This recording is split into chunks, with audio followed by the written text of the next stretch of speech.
Hey, this is Carrie's Canary Quilts, and this is the 9th block in the Birds of a Feather Mystery Sampler Quilt Along I'm doing this year. Again, another big name for a quilt. If you're new here, I am doing a Mystery Sampler Quilt Along that started in January based on Fat Quarter Shop Solid of the Month Club, which I'm part of, and their theme is North American birds. You don't have to be a part of the club to do this, but I decided what I wanted to do was have the theme each month be the color that they send out based on the bird and be a bird named block. So that's what I've been doing this year. So that's why I called it Birds of a Feather. So each month will represent a bird color and a bird named block. So this month we have the Indigo Bunting. And these are the colors that Fat Quarter Shop sent out, and they are numbered, so that's how I do my pattern. But again, you don't have to be a part of this to do it. You can grab from your own stash or whatever you want to do to put this together. And this month's pattern is the Hovering Hawk. If you're familiar with the Hovering Hawk, then you would know that it's only a quarter of this block right here. That's the Hovering Hawk pattern. What I did was I did 4 of them and I kept turning them to get this pattern. And this is a really pretty block when you do that. It also makes for a very pretty quilt if you put a lot of these blocks together. So I'll throw up a picture of that also so you can see if you're interested in just the block. But it does make a very pretty quilt. And I've been sashing them out here with these points. And then I've got the first 6 months put together behind me, as you can see, and these points match up. And I used the colors from the blocks in each month for my points, and then we're going to sash it out around that. Or border it, I should say, not sash, border it. But we are on our 9th month, so there's only 3 more months to go. So if you want to follow along, hit the subscribe button, notification bell. I have a link to my website right here in the description down below, and you can grab the pattern through that. I have a blog tutorial, I have a video tutorial, which I'm going to show you right now, on how to put this Hovering Hawks together with these colors. It's been a lot of fun, and I've had a really good response from all of you, so I really want to thank you so much. I really do appreciate it. I know I had one lady that said she's doing 2 of these for her grandchildren, so that's really nice to know that people are following along and like my theme and the blocks that I'm doing, so thank you. Again, this is the blocks I've done before. We've got blue jay, hummingbird, goldfinch, green parakeet, chickadee, flamingo, oriole, and grackle, and now we're to Indigo Bunting. Oh, I am going to talk about this tomorrow. This is Atomic Starburst, which I did a video earlier this year on how to do the paper piecing and put this together. I had a great response, so if any of you watch that, I've got it done. I talk more about it in tomorrow's video with the New York State block. So stay tuned for that, because I'm so happy that's done. It turned out so pretty. Anyway, let's get started on our September Indigo Bunting Hovering Hawks block. Alright, September Indigo Bunting is the color, Hovering Hawks is the block. What I've done here is this is actually the Hovering Hawks block. But I put 4 of them together in my block to create this, and I just spun them around so that they made this pretty design. And then the other thing I did was once I put all 4 of these together, I took out this seam and these seams. So we will be putting these together with the corners and then with these centers. And then we'll have a 9 patch to put together. So that's how I ended up with this block. The beginning was a Hovering Hawk.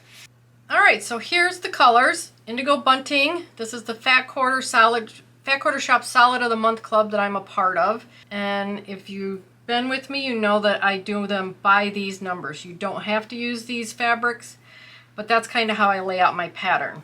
So I got quite a bit of fabric left, and that's after cutting my mom's block out also. I always have these at the back of the pattern also, so you can reference where I got my colors from. All right, so these colors match, these numbers match the numbers in this key. So A is in our cutting diagram down here, and then 1 means that you're using fabric number 1, and I also have that here. So that's how the key works. And then what I've done up here is, like for A, I've taken a piece of paper and I wrote 1, 2, and 3 in front of all the fabrics here, so I don't lose track of which one is which. Oh, and I cut my sashing, so I can put that aside, but that's going to go in my sashing. So A is going to be these 3 squares in our corner. Fabric 1, fabric 2, fabric 3. B, and I have 2 different fabrics in here, are going to be half square triangles that are right here. And all of them will be the same, so we won't have to figure out all different numbers and colors. We'll have 8 half square triangles made from these 4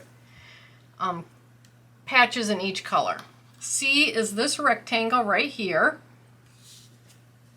D has 2 colors, and those are the bases of our stitch and flip. So we have stitch and flip here, 2 of them, and then we have 2 in the corner right here. So the 5 is the base, which is the center of our stitch and flip. 10 is the center of this stitch and flip. And then our F's, which are 3 different colors, are going to be the corners for all the stitch and flips over here. So I'll have that diagrammed out, which colors go with which, but that's going to be pretty easy. And then E is our center patch. So we've got some half square triangles to do, we've got some stitch and flips to do, and that's it. And then we can put it all together and make this block. But anyway, I am going to start with the half square triangles. So we need our B pieces. All right, we need our B fabric 4, fabric 7 pieces.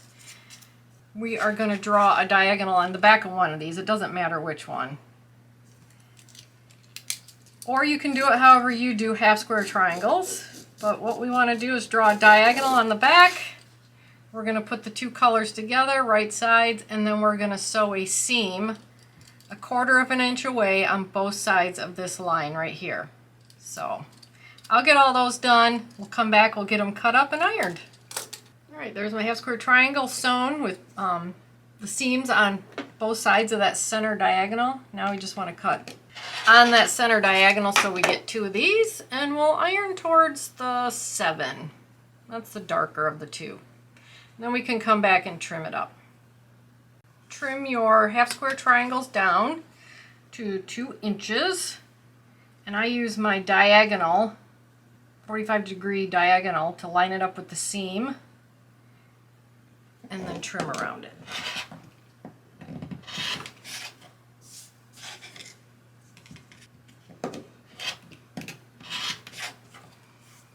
So what I'm going to do is just going to orient all these the same way. And my bluer piece is the number 7 color. So I'm just going to clip them all together with the 7 on that side. So when I come back and I'm looking at my key, I know where 7 gets oriented inside my block. So half square triangles are done. All right, for stitch and flip number 1, we need to make marks on the back of our F9s, which I have down here, and our F6, which I have up here. And then in the center, I have our D5s. I have 4 of everything in each pile. And what we need to do is, just like on a flying goose, we're going to put our piece, we're going to put our F6 onto our D5, and we're going to sew on the line. We're going to trim 1/4 of an inch from it. So we trim off this corner, and then we're going to iron towards the corner. But unlike a flying geese, we're going to have our seams going exactly the same way. So we end up with this strip in the middle. And then on this one, it's going to be, like I said, mirror image, where our seams are going to be going this way. So pretty simple. Just remember to stitch on the line, not 1/4 of an inch away from it. And make sure your seams are parallel for each one.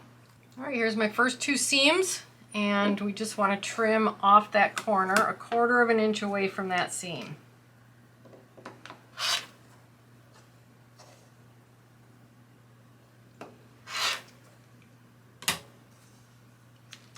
And iron towards the corner.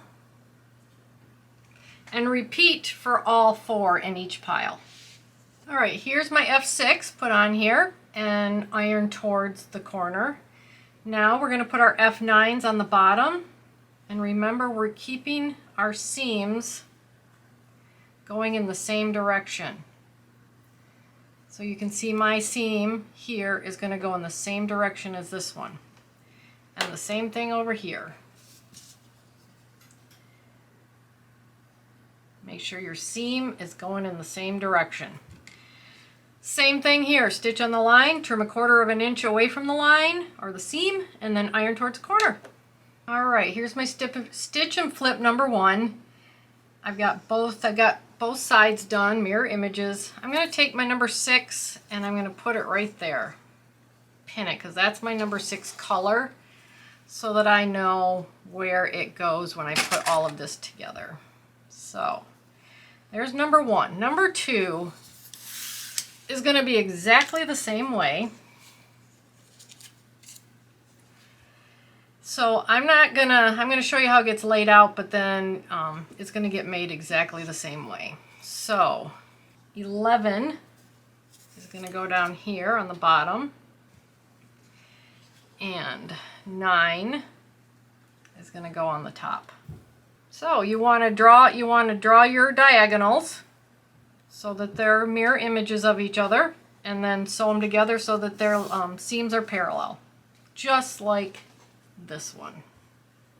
So I'm going to get this done, and we can move on from there, start building out our sections. All right, here's flip and stitch number 2 finished, and we're going to stick with this because we're now going to start building out our center, which is the 2 flip and stitches I have right here, and our C is going to go on top.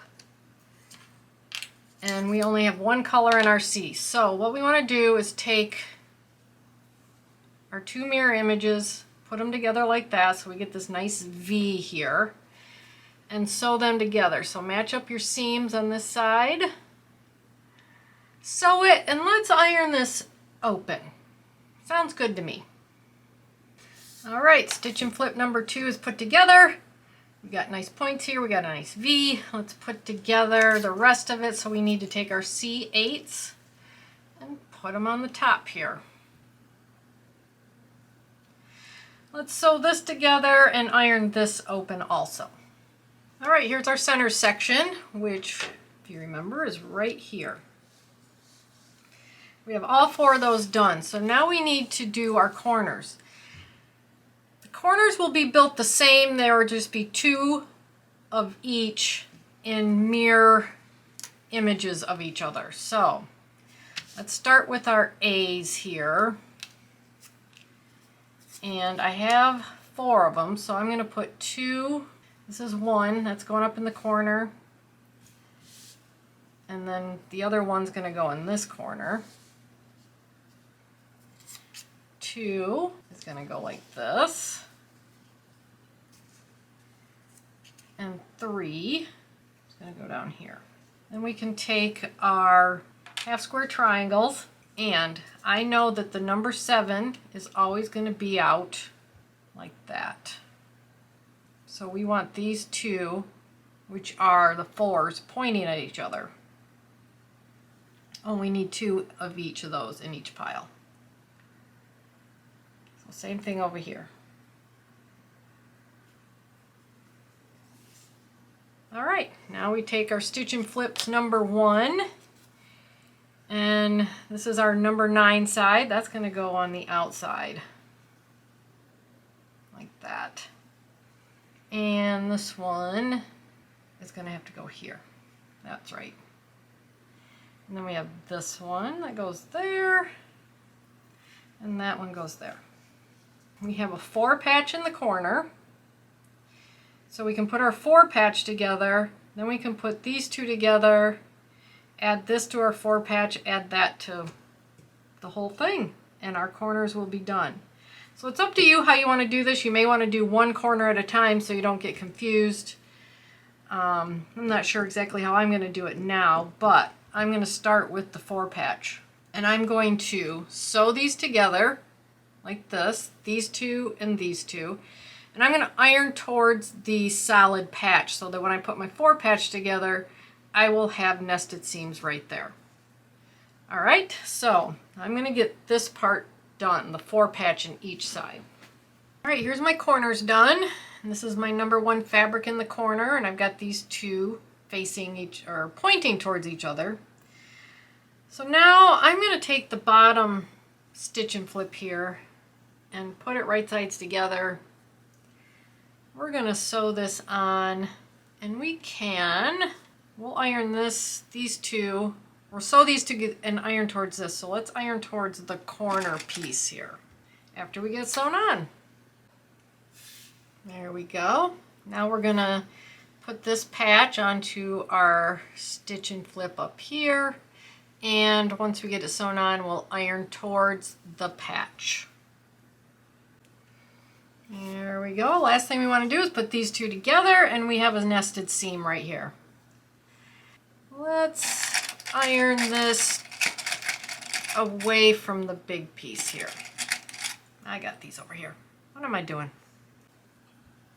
All right, there's my corners. That means we can start putting this together. So let's take our center E piece. It's going to go there. This corner is going to get flipped around like that, and this corner will get flipped around like that. And then these are going to go in between.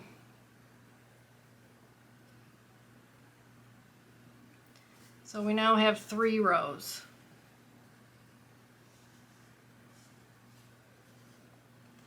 So let's put together these rows, this row and this row, and then this row will go together, and we will iron.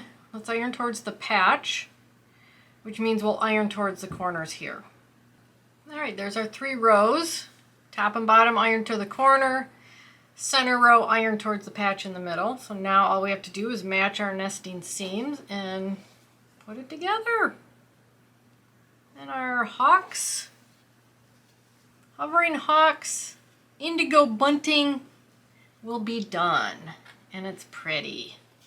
All right, there we go. There's our September Indigo Bunting hovering hawks block. Turned out really pretty. I think I anticipated some of the colors a little differently when I was putting it together in here, but it still turned out really pretty.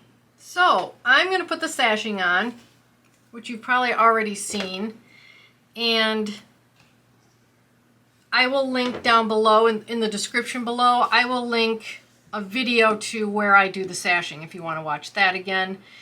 I have the fabrics listed below. I see that Fat Quarter Shop has these Fat Quarter bundles available if you like the bundle. Again, you don't have to be a part of the club to do this block. You can just pull from your stash and have a beautiful bird-themed block. Hit the subscribe button, notification bell. You'll see me do the next 3 blocks. You can do them with me, and then we'll be done with our quilt. But anyway, I had a blast making this block, and I had a blast making this video, and I'll see you in the next one. Bye!